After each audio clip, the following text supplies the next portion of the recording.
ଆମେ ଆଲୋଚନା କରୁଛନ୍ତି ମାତୃ ରଚନା ଭଳି ଭାଗ 10 ଜ୍ଞାନ 84 ରୁ ଜ୍ଞାନ 87 ଗୋଟିଏ ଦିଟା ପାରାଗ୍ରାଫ ଆଲୋଚନା ସରିଛି।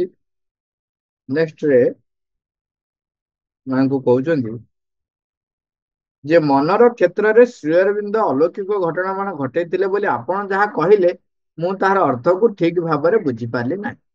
ମା ଯୋଉ କହିଲେ ଯେ ଭୌତିକ ଏବଂ ପ୍ରାଣିକ ଜଗତରେ ଅଲୌକିକତା କିଛି ମାନେ ଶ୍ରୀ ଅରବିନ୍ଦ କରିନାହାନ୍ତି, କାରଣ ସେଥିରେ ବହୁତ ଜିନିଷ ମିଶିକି ରହିଥାଏ, କିନ୍ତୁ ମନ କ୍ଷେତ୍ରରେ ଅନେକ ଗୁଡେ ଘଟଣା କରେଇଛନ୍ତି ବୋଲି। ତେଣୁ ଇଏ ପଚାରୁଛନ୍ତି ଯେ ମା ପ୍ରଭୁ କଣ କରିଛନ୍ତି? ମା କହିଲେ ମୁଁ ଏହି ଅର୍ଥରେ ସେ କଥା କହିଲି ଯେ ଶ୍ରୀ ଅରବିନ୍ଦ ମନର ଚେତନା ମଧ୍ୟରେ ଅତିମାନସ ଶକ୍ତିର ପ୍ରବେଶ ଘଟାଉଥିଲେ। ଯେଉଁ ମାନସ ଚେତନା ଭୌତିକ ସ୍ତରର ଯାବତୀୟ କ୍ରିୟାତ୍ମକତାକୁ ନିୟନ୍ତ୍ରଣ କରୁଛି, ତାହାରି ମଧ୍ୟକୁ ସିଏ ଏପରି ଏକ ଅତିମାନସ ରଚନା ଶକ୍ତି ବା ସାମର୍ଥ୍ୟର ପ୍ରବେଶ ଘଟାଇବାକୁ ଇଚ୍ଛା କରୁଥିଲେ, ଯାହାକି ସମସ୍ତ ସଂଗଠନକୁ ସଙ୍ଗେ ସଙ୍ଗେ ବଦଳାଇ ଦେଇପାରିବ। ଅତିମାନସ ଶକ୍ତି ଆଜ ଇଟ୍ ଇଜ ତାକୁ ଆଣିକି ଏଇ ପୃଥିବୀ ପୃଷ୍ଠରେ ଯୋଉ ପରିପ୍ରକାଶ ହେଇ ସାରିଛି ଏପର୍ଯ୍ୟନ୍ତ, ଭୌତିକ ଅ ଜଡ ବସ୍ତୁ ଏବଂ ପ୍ରାଣ ଏବଂ ମନ ତା ଭିତରକୁ ଅତିମାନସ ଶକ୍ତିକୁ ସଞ୍ଚାରି ଆଣିବା, ଏଇ ଯୋଉ ବିରାଟ କାର୍ଯ୍ୟ, ଏଇଟା ଗୋଟେ ଛୋଟ ଅଲୌକିକତା ବି ନୁହଁ। ଯଦି ଅଲୌକିକତାର ଅର୍ଥ ଛୋଟ ବଡ କିଛି ନଥାଏ, କିନ୍ତୁ ଏଇଟା ଗୋଟେ ବିରାଟ କାର୍ଯ୍ୟ।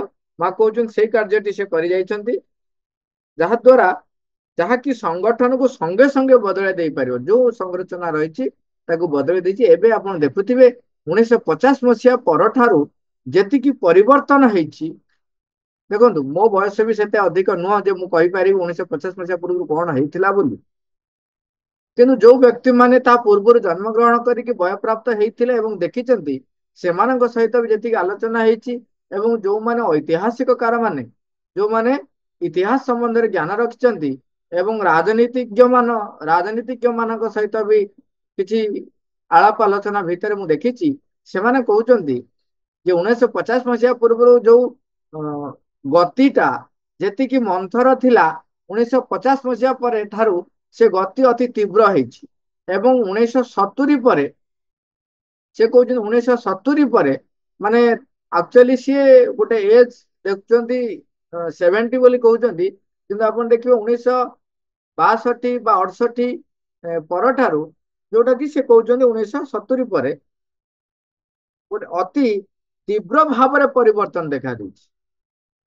ମାନେ ଧୀରେ ଧୀରେ ଯେମିତି ଧରାଯାଉ ଇଏ ଗୋଟେ ଗୋଟେ ପ୍ରକାର ଗ୍ରାଫ ଚିନ୍ତା କରନ୍ତୁ, ଯେ ଏଇ ଗତିଟା ପୁରା ଏମିତି ଏମିତି ଏମିତି ଏମିତି, ମାନେ ଏଇଟା ତ ଏତିକି ଏତିକି ଏତିକି ଏତିକି ଚାଲୁଥିଲା, କିନ୍ତୁ ତାପରେ ପୁରା ଏମିତି ଏମିତି ଚାଲିଲା।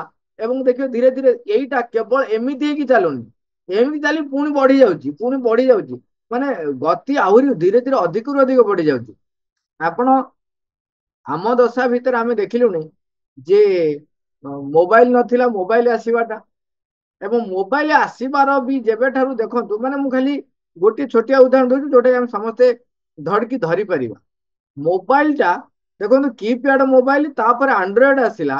ଆଣ୍ଡ୍ରଏଡ ଆସୁ ଆସୁ ଆଣ୍ଡ୍ରଏଡରେ ଏତେ ଅଗ୍ରଗତି ହେଇଗଲାଣି ଯେ କଳ୍ପନା ବାହାର ହେଇଗଲାଣି। ମାନେ 5-7 ବର୍ଷ ଭିତରେ ପୁରା ତାର ଆମୂଳଚୂଳ ଆଣ୍ଡ୍ରଏଡ ଚେଞ୍ଜ ହେଇଗଲାଣି। ତେଣୁ ଚିନ୍ତା କରନ୍ତୁ ଟେକ୍ନୋଲୋଜି କ୍ଷେତ୍ରରେ ଯୋଉଟା ଘଟିଛି, ସେଇଭଳି ଭାବରେ ଅନେକ ଜିନିଷ ଏଇ ଟେକ୍ନୋଲୋଜିକାଲ ମନର କ୍ଷେତ୍ରରେ ଘଟିଛି। ଅନେକ ଜିନିଷ ସିନାରିଓରେ, ପଲିଟିକାଲି, ଦେଶରେ, ବିଶ୍ୱରେ ସବୁ ଗୁଡାକ ଅତି ତୀବ୍ର ଭାବରେ ବୃଦ୍ଧି ପାଉଛି, ଅତି ତୀବ୍ର ଭାବରେ ପରିବର୍ତ୍ତନ ହେଉଛି ଏବଂ ଅଗ୍ରଗତି ଦିଗରେ ଯାଉଛି। ଯୋଉଟା ଆମକୁ ଦେଖାଯାଉଛି ଯେ ଆମେ ଭାବୁଛୁ ବୋଧେ ଅଗ୍ରଗତି ନୁହଁ। ଯେମିତି କି କୁହନ୍ତି କଣ, ଯେ ପିଲାମାନେ ଏବେ ଆଉ କଥା ମାନୁନାହାନ୍ତି। ଓକେ, ଆପଣ ଗୋଟେ କଥା ଚିନ୍ତା କରନ୍ତୁ, ଯେତେବେଳେ ଆମେ କଥା କହୁଥିଲେ, ସେ କଥା ଗୁଡିକ ଭିତରେ ଯେ ଏତେ ପ୍ରାଞ୍ଜଳ ଭାବରେ ଟିକନିକ କରି ଦେଖିବା, ସେଟା ଏବେ ବଢି ଯାଇଛି। ଆପଣ ଜଣେ କହିବେ ଯେ ଆମେ ଟିକେ 9:30 ବେଳକୁ ବସିବା, ଦେଖନ୍ତୁ କଥାଟା ଏଇ ଏତିକି କଥା କିଛି ବର୍ଷ ତଳେ ଯେତେବେଳେ କୁହା ହଉଥିଲା, ଲୋକ ଯୋଉଭଳି ଭାବରେ ପିଲାମାନେ ତାକୁ ରିପ୍ଲାଏ ଦଉଥିଲେ, ବର୍ତ୍ତମାନ ପିଲା କହୁଛନ୍ତି ଏବେ ତ ମୁଁ ବସିଛି ପୁଣି କଣ 9:30 ବେଳେ ବସିବା। ଦେଖନ୍ତୁ, ତାକୁ ଆମେ କହୁଛୁ ଏ ଗୋଟେ ବେଶୀ ମାନେ କଣ ହଉଛି ନା ବଦମାସି କରୁଛି, ଏମିତି କଣ କଥାବାର୍ତ୍ତା କରୁଛି। କିନ୍ତୁ ତାର ଯଦି ପଶ୍ଚାତରେ ଦେଖିବେ, ସିଏ କହୁଛନ୍ତି ଆହୁରି ଆମକୁ ଏତେ ପୁରା ପୁରା ମାନେ ପିନ୍ ପଏଣ୍ଟେଡ ହେଇକି କଥା କହିବାକୁ ପଡିବ। ତାମାନେ ଏମିତି କାମ ଚଳା ଗୋଟେ କଥା କହିଦେଲେ ହେଇଯିବ ନାହିଁ। ତାମାନେ ଚିନ୍ତା କରନ୍ତୁ ମନର ସାମର୍ଥ୍ୟ କେତେ ବୃଦ୍ଧି ପାଇଲାଣି, ସାଙ୍ଗେ ସାଙ୍ଗେ ତର୍ଜମା କରୁଛି ଏବଂ ଅଧିକରୁ ଅଧିକ ସୂକ୍ଷ୍ମ ଏବଂ ଅଧିକରୁ ଅଧିକ ନିର୍ଦ୍ଦିଷ୍ଟ କଥା ସେ ଚାହୁଁଛି। ଆଉ ଦୋଗଲାପଣ କଥା ଚଳିବ ନାହିଁ। ତମେ ଏମିତି କହିକି ସେମିତି କହି କିଛି ଚଳେଇ ଦଉନାହାନ୍ତି। ତେଣୁ ଏମିତି ଅନେକ ପରିବର୍ତ୍ତନ ଆପଣ ଦେଖନ୍ତୁ, ଅତିମାନ ଶକ୍ତି ଅବତରଣ କରିବା ପରଠାରୁ ଅନେକ ପରିବର୍ତ୍ତନ ଘଟିଛି। ଏଥିରୁ ସଙ୍ଗେ ସଙ୍ଗେ ଯେଉଁ ସବୁ ପରିଣାମ ଘଟିବ ତାହା ଆଦୌ ନିୟମ ଦ୍ୱାରା ଚାଳିତ ବୋଲି ବୋଧ ହେବ ନାହିଁ। କାରଣ ସେଗୁଡ଼ିକ ମନୋଗତ ନ୍ୟାୟ ବୋଧ ଦ୍ୱାରା ଚାଳିତ ଆମ ସାଧାରଣ କ୍ରିୟାବିଧିର ପଥଟିକୁ ଆଦୌ ଅନୁସରଣ କରୁନଥିବେ। ଶ୍ରୀ ଅରବିନ୍ଦ ନିଜେ ଅନେକ ସମୟରେ କହୁଥିଲେ ଯେ ଯେତେବେଳେ ସିଏ ଅତିମାନ ଶକ୍ତିର ଅଧିକାରୀ ହୋଇଯିବେ, ସେତେବେଳେ ସିଏ ଇଚ୍ଛା ଅନୁସାରେ ତାହାର ପ୍ରୟୋଗ କରିପାରିବେ ଏବଂ ଏକ ନିର୍ଦ୍ଦିଷ୍ଟ ଉଦ୍ଦେଶ୍ୟ ସାଧନ ନିମିତ୍ତ ତାହାକୁ ଏକ ନିର୍ଦ୍ଦିଷ୍ଟ ବିନ୍ଦୁରେ ନେଇ ପ୍ରତିଫଳିତ କରିପାରିବେ। ସେତେବେଳେ ତାହା ଅପରିବର୍ତ୍ତନୀୟ ଏବଂ ଅନିର୍ବାର୍ଯ୍ୟ ଭାବରେ କାର୍ଯ୍ୟ କରିବ। ତାହାର ଫଳ ଅବଶ୍ୟମ୍ଭାବୀ ହେବ। ତାହାକୁ ହିଁ ଏକ ଅଲୌକିକ ସାଧନ ବୋଲି କୁହାଯିବ। ଗୋଟେ ଉଦାହରଣ କହୁଛନ୍ତି ମା, ଯେ ପୀଡ଼ିତ କିମ୍ବା କଷ୍ଟ ପାଉଥିବା ଜଣେ ବ୍ୟକ୍ତିଙ୍କ କଥା ବିଚାର କରାଯାଉ। ଯେତେବେଳେ ଶ୍ରୀ ଅରବିନ୍ଦ ଏହି ଅତିମାନ ଶକ୍ତିର ଅଧିକାରୀ ହୋଇ ରହିଥିଲେ, ସେ ଏକଦା କହୁଥିଲେ ଯେ ସେହି ଶକ୍ତି ସମ୍ପୂର୍ଣ୍ଣ ଭାବରେ ତାଙ୍କର ଆୟତ୍ତରେ ରହିଥିଲା। ଅର୍ଥାତ୍ ଏହି ଶକ୍ତି ଦ୍ୱାରା ସେ ଯାହା ଇଚ୍ଛା କରିବାକୁ ଇଚ୍ଛା କରିବେ, ତାଙ୍କଠାରେ ତାହା କରିବାର ସାମର୍ଥ୍ୟ ରହିଥିଲା। ସେ ଯେଉଁଠାରେ ମନ କରୁଥିଲେ ତାହାର ପ୍ରୟୋଗ କରିପାରୁଥିଲେ। ସେତେବେଳେ ସିଏ ଏହି ବୃହତ ଶକ୍ତିଟିକୁ କାର୍ଯ୍ୟରେ ଲଗାଉଥିଲେ। ଉଦାହରଣ ସ୍ୱରୂପ ଶାରୀରିକ ଅଥବା ପ୍ରାଣିକ ହେଉ, ଏଥିରେ କୌଣସି ସନ୍ଦେହ ନାହିଁ ଯେ ତାହା ଅବଶ୍ୟ ମନସ୍ତରର ହୋଇ ରହିଥିଲା। କୌଣସି ଏକ ବିଶୃଙ୍ଖଳାର କ୍ଷେତ୍ରରେ ସେ ବୃହତ୍ତର ସାମଞ୍ଜସ୍ୟତା ବୃହତ୍ତର ଶୃଙ୍ଖଳା ରହିଥିବା ଏହି ଅତିମାନ ଶକ୍ତିର ବିନିଯୋଗ କରୁଥିଲେ, ତାହାକୁ ସେହି ସ୍ଥାନଟି ଉପରେ ସଂକେନ୍ଦ୍ରିତ କରି ଆଣୁଥିଲେ ଏବଂ ତାହା ତତ୍କ୍ଷଣାତ୍ ଆପଣାକୁ କାର୍ଯ୍ୟକାରୀ କରୁଥିଲା ଏବଂ ତାହା ଏକ ଶୃଙ୍ଖଳାର ପ୍ରତିଷ୍ଠା କରୁଥିଲା, ଶୃଙ୍ଖଳା ଆଣି ଦେଉଥିଲା। ସାଧାରଣ ଏହି ପ୍ରକୃତିର ସ୍ତରରେ ରହିଥିବା ସାମଞ୍ଜସ୍ୟତା ଅପେକ୍ଷା ଏକ ବୃହତ୍ତର ସାମଞ୍ଜସ୍ୟତା ସମ୍ଭବ କରିପାରୁଥିଲା। ମନେକର କୌଣସି ଗୋଟେ ରୋଗକୁ ଆରୋଗ୍ୟ କରିବା କଥା ରହିଛି, ତେବେ ଆମେ ସ୍ଥୂଳ ଭାବରେ ମାନସିକ କୌଣସି ପ୍ରଣାଳୀ ଦ୍ୱାରା ଯେ ଆରୋଗ୍ୟ ସମ୍ଭବ ହବ ଏଇ କଥା ହେଉନଥିଲା। କିନ୍ତୁ ଏହା ଫଳରେ ମାନେ ଲେଖୁଛନ୍ତି ଏହି କ୍ଷେତ୍ରରେ ତାଠାରୁ ଏକ ଅଧିକ ନିର୍ଦ୍ଦୋଷ ଏବଂ ଅଧିକ ସମ୍ପୂର୍ଣ୍ଣ ଆରୋଗ୍ୟ ସଂଗଠିତ ହେଉଥିଲା। ଯୋଉ ଯୋଉ କଥା ଗୁଡାକ ସେ ଲେଖୁଛନ୍ତି ସେଗୁଡାକ ସାଧାରଣତଃ ଆମେ ହଠାତ୍ ବୁଝି ପାରୁନାହାନ୍ତି। କାହିଁକି ନା ଶ୍ରୀ ଅରବିନ୍ଦ ଯୋଉଟା କହୁଛନ୍ତି ଏତେ ସୂକ୍ଷ୍ମ କଥା ଗୁଡିକ ଯେ ଆମେ ମନ ସେତିକି ଅଧିକ ବିକଶିତ ହେଇନି ଯେ ତାକୁ ଧରିପାରିବା। କିନ୍ତୁ ଏଠି ଯେତିକି କହିଲେ ଆମେ ତାର ଜିଷ୍ଟରେ ଆମେ ଏହା ଦେଖିବା ଯେ ଯୋଉ ଗୁଡାକ ଯେ ଶାରୀରିକ କ୍ଷେତ୍ରରେ ପରିବର୍ତ୍ତନ ହଉ ବା ପ୍ରାଣିକ କ୍ଷେତ୍ରରେ ପରିବର୍ତ୍ତନ ହଉ, ତାକୁ ସେ ସବୁ ଗୁଡିକ ମନସ୍ତରର ପରିବର୍ତ୍ତନ ଦ୍ୱାରା ନିୟନ୍ତ୍ରିତ ହେଉଥିଲେ ଏବଂ ଯୋଉ ବିଶୃଙ୍ଖଳା ଭିତରେ କେମିତି ସାମଞ୍ଜସ୍ୟତା ଏବଂ ବୃହତ୍ତର ଶୃଙ୍ଖଳା ରହିପାରିବ, ଏ ଅତିମାନ ଶକ୍ତିରେ ସାମର୍ଥ୍ୟ ରହିଛି। ଏବଂ ଏହିପରି କେତେ କେତେ ଘଟଣା ଘଟୁଥିଲା, ମାତ୍ର ଲୋକମାନେ ଏତେ ଅଧିକ ପରିମାଣରେ ଅନ୍ଧ ହୋଇ ରହିଥାନ୍ତି ଓ ଆପଣାର ଏହି ନିତ୍ୟ ନୈମିତିକ ଚେତନାର ସ୍ତରରେ ଏପରି ଚୌକସ ହୋଇ ପଡିଥାନ୍ତି ଯେ ସେମାନେ ସର୍ବଦା ବ୍ୟାଖ୍ୟାମାନ କରି ବସନ୍ତି। କୌଣସି ନା କୌଣସି ଏକ ବ୍ୟାଖ୍ୟା ଆଣି ଯୋଗାଇ ଦେବାକୁ ସେମାନଙ୍କର ସବୁବେଳେ ସାମର୍ଥ୍ୟ ରହିଥାଏ। ମା ଏଠି ସ୍ପଷ୍ଟ କହୁଛନ୍ତି ଯେ ତମେ ବ୍ୟାଖ୍ୟା କରିଲେ ଆକୁ ପାରିବ ନାହିଁ, ତେଣୁ ଭଲ ହେଇଛି ଆମେ ବ୍ୟାଖ୍ୟା କରୁନାହାନ୍ତି। ମାତ୍ର ଯେଉଁମାନଙ୍କର ବିଶ୍ୱାସ ଅଭିପ୍ସା ରହିଥାଏ, ଯେଉଁମାନଙ୍କ ଭିତରେ ଏକାନ୍ତ ଶୁଦ୍ଧ ହୋଇ କିଛି ରହିଥାଏ, ଅର୍ଥାତ୍ ଯେଉଁମାନେ ଜାଣିବା ଲାଗି ଯଥାର୍ଥରେ ଇଚ୍ଛା କରୁଥାନ୍ତି, କେବଳ ସେଇମାନେ ତାହା ବୁଝିବା ଲାଗି ଅବଶ୍ୟ ସମର୍ଥ ହୋଇପାରିଥିଲେ। ଯେତେବେଳେ ସେଇ ବୃହତ ଶକ୍ତିଟି ତାଙ୍କ ଭିତରେ ରହିଥିଲା, ସେତେବେଳେ ସେ ଏପରିକି ଏକଥା ମଧ୍ୟ କହୁଥିଲେ ଯେ ତାହାକୁ କାର୍ଯ୍ୟରେ ଲଗାଇବା ଲାଗି ତାଙ୍କୁ କୌଣସି ଚେଷ୍ଟା ମଧ୍ୟ କରିବାକୁ ପଡୁନଥିଲା। ଅତିମାନ ଶକ୍ତି ଯେ ପର୍ଯ୍ୟନ୍ତ ତାଙ୍କ ଭିତରେ ଥିଲା, ସେତେବେଳେ ସେ ନିଜେ ଚେଷ୍ଟା କରିବାକୁ ପଡୁନଥିଲା, ତାହା ତାଙ୍କୁ କେବଳ ଶୃଙ୍ଖଳା ଓ ସାମଞ୍ଜସ୍ୟତାର ସେ ଅତିମାନ ଶକ୍ତିଟିକୁ ଆବାହନ କରି ଆଣିବାକୁ ପଡୁଥିଲା ଓ ତାକୁ ସଙ୍ଗେ ସଙ୍ଗେ କାମ୍ୟ ଫଳଟି ମଧ୍ୟ ମିଳି ଯାଉଥିଲା, ଯୋଉଟା ସେ ଚାହୁଁଥିଲେ ତାହା ହେଇଯାଉଥିଲା। ସେ ଯୋଉ କାର୍ଯ୍ୟ ଗୁଡାକ ମନ ସ୍ତରରେ ସୂକ୍ଷ୍ମ ସ୍ତରରେ କରିଛନ୍ତି ତାହା ଆମେ ଦେଖନ୍ତୁ ଶ୍ରୀ ଅରବିନ୍ଦ ଉଚ୍ଚତର ଚେତନାର କୋଉ ସ୍ତରରେ କରିଛନ୍ତି, ସେ ନିଜେ ହଉଛନ୍ତି ପରମଙ୍କର, ପରମଙ୍କ ସ୍ତରରୁ ସେ କାର୍ଯ୍ୟ କରୁଛନ୍ତି ଏବଂ ଏଇଠି ଉଚ୍ଚତର ଚେତନା ସ୍ତରରେ କାର୍ଯ୍ୟ କରିଛନ୍ତି। ସେଇ ସ୍ତରକୁ ନଗଲେ ଆମେ ବୁଝିପାରିବା ନାହିଁ, ତେଣୁ ତାକୁ ଆମେ ବ୍ୟାଖ୍ୟା କରିବା ନାହିଁ। ମାଙ୍କୁ ପୁଣି ପଚାରୁଛନ୍ତି, ଇଏ ତ ଛାଡିବେନି, ବୁଝି ହେଲାଣି ମାନେ ସେ ପଚାରିବେ। କହୁଛନ୍ତି ଯେ ଅଲୌକିକ ଘଟଣା କହିଲେ ପ୍ରକୃତରେ କଣ ବୁଝାଏ, ପ୍ରଥମେ ପଚାରିଲେ। ଆପଣ ଯୋଉ ଅଲୌକିକ କଥାଟା ଆମର ଏବେ ଉଠିଛି ଆଲୋଚନାରେ, ଆପଣ ଯାହା କହୁଛନ୍ତି ଯେ ସେ ଅଲୌକିକ ଘଟଣା କହିଲେ ପ୍ରକୃତରେ କଣ। ତାପରେ ସେ କହୁଛନ୍ତି କାରଣ ଶ୍ରୀ ଅରବିନ୍ଦ ଅନେକ ସମୟରେ କହୁଥିଲେ ଯେ ଅଲୌକିକ ଘଟଣା ବୋଲି ଆଦୌ କିଛି ଘଟେ ନାହିଁ। ମାତ୍ର ସେ ସାବିତ୍ରୀ ଗ୍ରନ୍ଥରେ ଉଦାହରଣ ସ୍ୱରୂପ ଏକଥା ମଧ୍ୟ କହିଛନ୍ତି, ଏଠାରେ ଯାହା କିଛି ଘଟେ ତାହା ହଉଛି ଗୋଟେ ଗୋଟେ ଅଲୌକିକ ଘଟଣା ଏବଂ କେବଳ ଏକ ଅଲୌକିକ ଘଟଣା ଦ୍ୱାରା ହିଁ ତାହାକୁ ବଦଳାଇ ଦିଆଯାଇପାରିବ। ମାନେ ସେ କହୁଛନ୍ତି, ଦେଖନ୍ତୁ ଏକା ତିନି ପ୍ରକାରର କଥା କହୁଛନ୍ତି। ସେ କହୁଛନ୍ତି ପ୍ରଥମ କ୍ୱେଶ୍ଚିନ୍ ପଚାରିଲେ ଅଲୌକିକ ଘଟଣା କହିଲେ କଣ, ଠିକ ଅଛି। ତାପରେ କହୁଛନ୍ତି ଶ୍ରୀ ଅରବିନ୍ଦ କହୁଛନ୍ତି ଯେ ଏଠି କିଛି ଅଲୌକିକ ଘଟଣା କିଛି ଆଦୌ ଘଟେ ନାହିଁ, ଅଲୌକିକ ଘଟଣା ବୋଲି କିଛି ନ ଯୋଉଟା ଘଟେନି। ତାପରେ କହୁଛି କିନ୍ତୁ ସାବିତ୍ରୀରେ ସେ ନିଜେ ବର୍ଣ୍ଣନା କରୁଛନ୍ତି ଯେ ଯାହା କିଛି ଘଟିଲା ବା ଯାହା କିଛି ହଉଛି ସବୁ ଅଲୌକିକ ଘଟଣା। ତାପରେ କହୁଛନ୍ତି ଅଲୌକିକ ଘଟଣା ଦ୍ୱାରା ହିଁ ତାକୁ ବଦଳାଇ ଯାଇପାରିବ। ତେଣୁ ଇଏ ତିନି ପ୍ରକାର କଥା କଣ କେମିତି ଟିକେ ବୁଝେଇ ଦେବେ। ଦେଖନ୍ତୁ ତାପରେ ମା କହୁଛନ୍ତି ଯେ ଆମେ ଅଲୌକିକ ଘଟଣା କାହାକୁ କହୁ, ଆମେ ବିଷୟଟିକୁ ଦେଖୁ, ତାହାକୁ ଏ ପାଖରୁ ଦେଖିବ ବା ସେ ପାଖରୁ ଦେଖିବ, ଯୋଉ ପାଖରୁ ଦେଖିବ ସେଟା ସେଇଭଳିଆ ଆମକୁ ଦେଖାଯିବ। ଯଦି ଆଗ ପଟୁ ଦେଖିବ ଯାହା ଦେଖାଯିବ, ପଛ ପଟୁ ଦେଖିଲେ ଅଲଗା ଦେଖାଯିବ।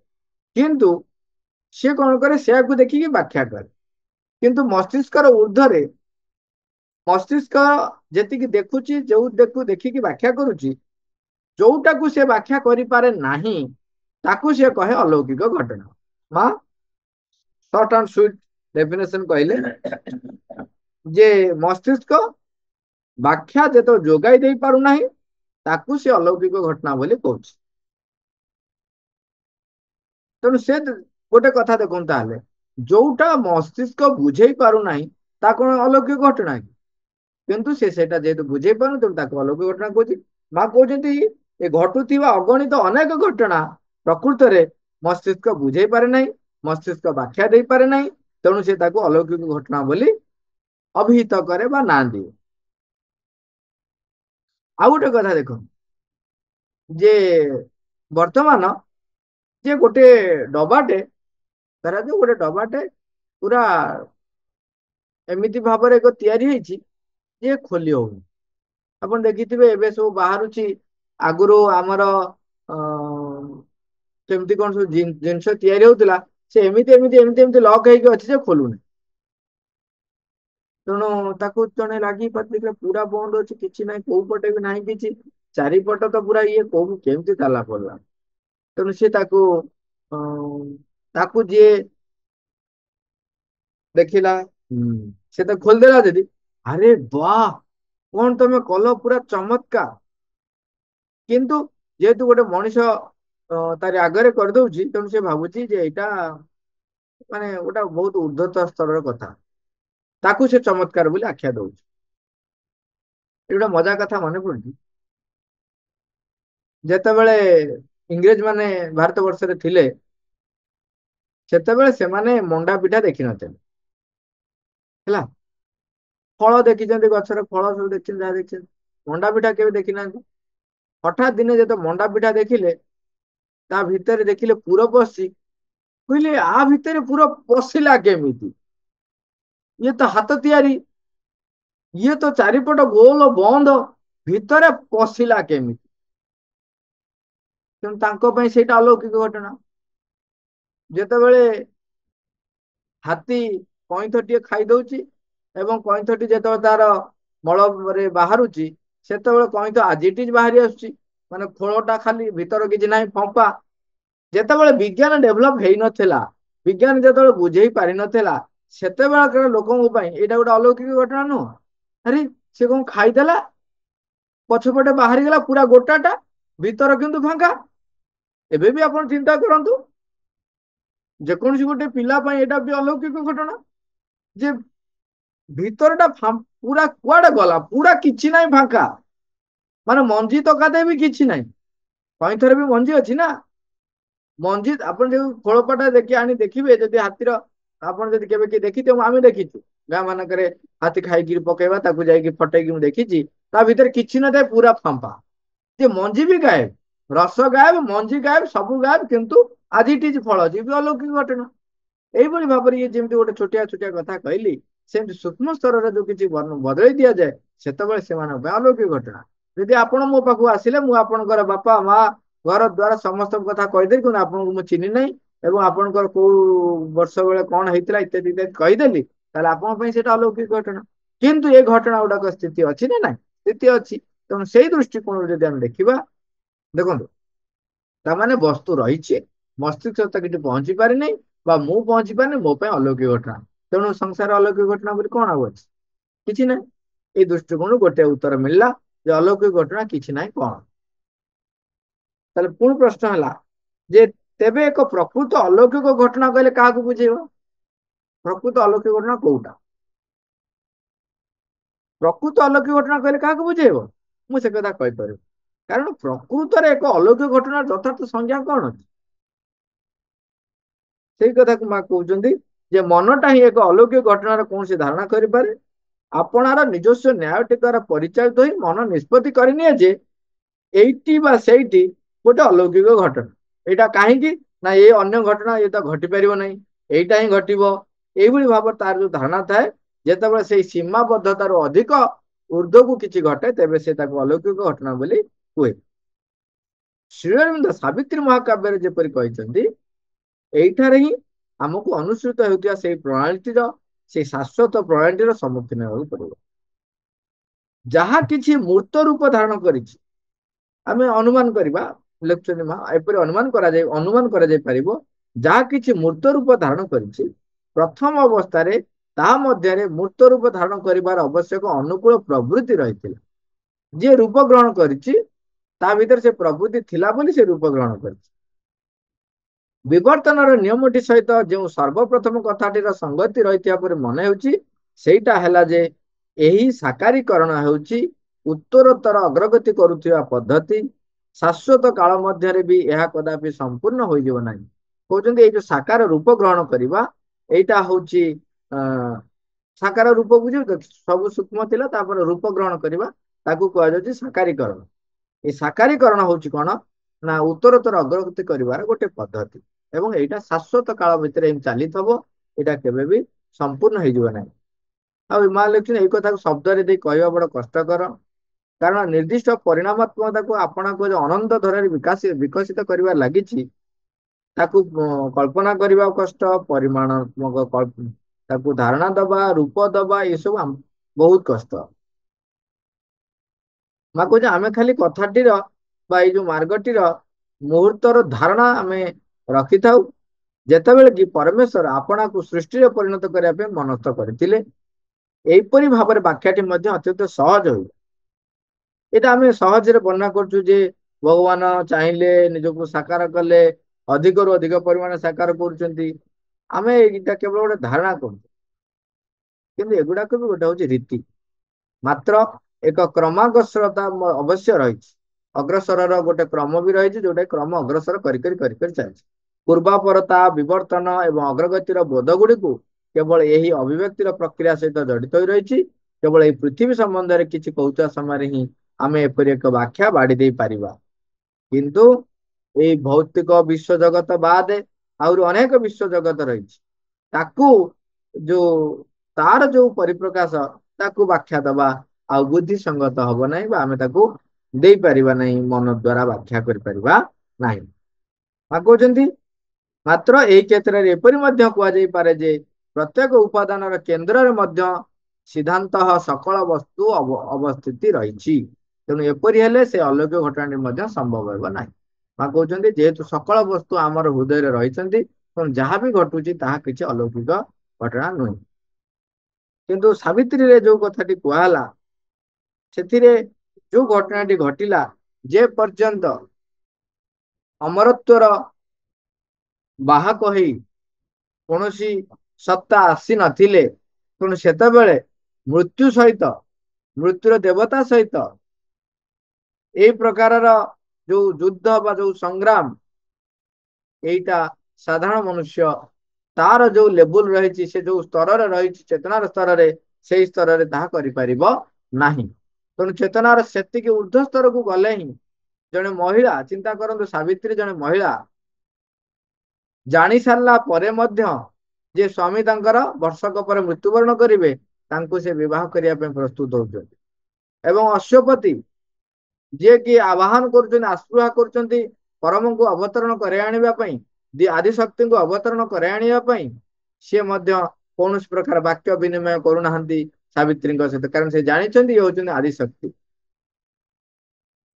ସେ ଯୋଉ କାର୍ଯ୍ୟ ଗୁଡାକ କରିଲେ, ତାମାନେ ମୃତ୍ୟୁ ସହିତ ଚେତନାର କୋଉ ସ୍ତରକୁ ଯାଇ ମୃତ୍ୟୁ ସହିତ ଲଢେଇ କରିବା ବା ସଂଗ୍ରାମ କରିବା ଏବଂ ତା ଉପରେ ବିଜୟ ହାସଲ କରିବା, ଯୋଉଟା କି ବର୍ତ୍ତମାନ ସୁଦ୍ଧା ଭୌତିକ ଜଗତରେ ସମ୍ଭବ ହେଇପାରି ନାହିଁ, ତାହା ସୂକ୍ଷ୍ମ ଜଗତରେ ମଧ୍ୟ ସମ୍ଭବ ହେଇ ନଥିଲା। ସାବିତ୍ରୀ ସେଇ ଜଗତକୁ ପ୍ରବେଶ କରି ମୃତ୍ୟୁ ସହିତ ଲଢେଇ କରି, ଆମେ ଯଦି ଖାଲି ସର୍ଟ ରେ ବୁଝିବା, ସେଠି ଯୋଉ ଡିଭାଇନ ଲଭ ର ଡିଭାଇନ ଲଭ ର ଯୋଉ ପରିପ୍ରକାଶ କରିଛନ୍ତି, ତାକୁ ପ୍ରତିଷ୍ଠା କରିବା ପାଇଁ ଯୋଉ ସଂଗ୍ରାମ କରିଛନ୍ତି, ସେଇଟା ସାଧାରଣ ମନୁଷ୍ୟ ପକ୍ଷରେ ବିରାଟ ଅଲୌକିକ ଘଟେ, ବିରାଟ ଅଲୌକିକ ଘଟେ। ମୃତ୍ୟୁ ଉପରେ ବିଜୟ ହାସଲ ଏତେ ସହଜ ନୁହେଁ। ଯଦିଓ ସାବିତ୍ରୀ ମହାକାବ୍ୟରେ ଯୋଉ ବର୍ଣ୍ଣନା ରହିଛି ତାହା ବି ସିମ୍ବଲିକ, ସେଥିରେ ମା ନିଜେ ପରମା ଜନନୀ ଦିବ୍ୟ ଶକ୍ତି, ଯିଏକି ମୃତ୍ୟୁ ସହିତ ଲଢେଇ କରୁଛନ୍ତି, ସିମ୍ବଲିକାଲି ଏଠାରେ ସାବିତ୍ରୀଙ୍କର ଚରିତରେ ବା ତାଙ୍କର ଚିତ୍ରରେ ତାକୁ ଚିତ୍ରିତ କରାଯାଇଛି। ଏବଂ ଚିନ୍ତା କରନ୍ତୁ କୋଉ ଊର୍ଦ୍ଧ୍ୱତର ଜଗତର କଥା, ତେଣୁ ତା ଅଲୌକିକ ନୁହେଁ। ପରମେଶ୍ୱର ହିଁ ସମ୍ଭାବ୍ୟ ଏହି ଯାବତୀୟ କ୍ରୀଡାକୁ ସମ୍ଭବ କରୁଛନ୍ତି। କେବଳ ଏହିପରି ଭାବରେ କଥାଟିକୁ ଅନୁଭବ କରିପାରିଲେ ଯାଇ ତୁମେ ତାଙ୍କୁ ବୁଝିବାକୁ ଆରମ୍ଭ କରିବ। ଏବଂ ଏଠାରେ ସମ୍ଭାବ୍ୟ କହିଲେ ମନୁଷ୍ୟର ବୋଧ ଅନୁସାରେ ଯାହା ସମ୍ଭବ ତାହା ଆଦୌ ବୁଝାଉନାହିଁ। ଆମେ ବୁଝୁ ତା ନୁହଁ, ତାର ଆହୁରି ଅଧ୍ୟକୁ ଉର୍ଦ୍ଧ୍ୱରେ ତାଙ୍କର ନିଜ ବୋଧ ଭୂମିରେ ଯାହା ସମ୍ଭବ, ଏହା ତାହାଙ୍କୁ ହିଁ ବୁଝାଉଛି। ତେଣୁ ଅଲୌକିକ ଘଟଣା ଲାଗି ପ୍ରକୃତରେ ଆଦୌ କୌଣସି ଅବକାଶ ନାହିଁ। ଏଗୁଡିକ କେବଳ ଆପାତ ଦୃଷ୍ଟିରେ ଅଲୌକିକ ଘଟଣା ପରି ଜଣା ପଡୁଥାଏ।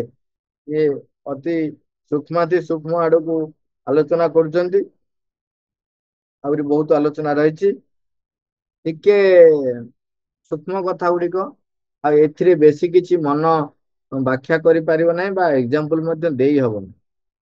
ତଥାପି ଯେତିକି ସମ୍ଭବ ଆମେ ମାଙ୍କୁ ଆହ୍ୱାନ କରି, ମାଙ୍କୁ ପ୍ରାର୍ଥନା କରି ପଢିଲେ, ଆଲୋଚନା କଲେ, ମାଙ୍କୁ ପ୍ରାର୍ଥନା କରିବା ମା ମୋ ଭିତରେ ରହି ତାହାକୁ ଯେପରି ମନ ଗ୍ରାହ୍ୟ କରିପାରିବ, ମନ ଧାରଣ କରିପାରିବ, ସେଇ କାର୍ଯ୍ୟଟି ମା ଆମ ଭିତରେ, ଆମ ଅନ୍ତର ଯୋଉ ଗୁହ୍ୟ ତମ ଅଂଶରେ ରହିଛନ୍ତି, ସେଉଠୁ ଥାଇ ଏଗୁଡିକ ପରିଚାଳିତ କରନ୍ତି। ମା, thank you all, Oliver.